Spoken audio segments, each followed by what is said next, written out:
तर या सगळ्या संदर्भात आता सर्वोच्च न्यायालयामध्ये मग याचिका दाखल केल्यावर नेमकी कशी पावलं टाकली जातात पाहणं महत्त्वाचं असेल। तुर्तास अन्य काही घडामोडींकडे आता वळणार आहोत। पालिका निवडणुका जाहीर झाल्या तरी ठाकरे बंधूंच्या युतीची अधिकृत घोषणा मात्र झालेली नाहीये। ठाकरे बंधूंच्या युतीबाबत एक महत्त्वाची माहिती समोर आली आहे। राज्यातल्या 10 महापालिकांमध्ये ठाकरे बंधू एकत्र लढतील हे जवळपास निश्चित आहे।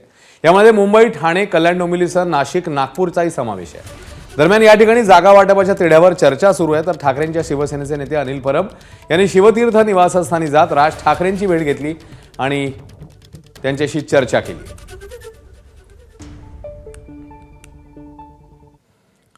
तर युतीची घोषणा झाल्यावर ठाकरे बंधू राज्यभरात एकत्र सभा घेतील अशी शक्यता आहे। 6 ते 7 सभा एकत्र घेण्याचा ठाकरे बंधूंचा विचार आहे। राज आणि उद्धव ठाकरेंनी एकत्र सभा घ्याव्यात अशी मागणी मनसैनिक आणि शिवसैनिकांनी केली आहे। त्यामुळे मुंबई शहर, मुंबई पश्चिम उपनगर, ठाणे, कल्याण डोंबिवली, पुणे, नाशिक, मीरा भाईंदर या ठिकाणी ठाकरे बंधू संयुक्त सभा घेऊ शकतात अशी शक्यता आहे।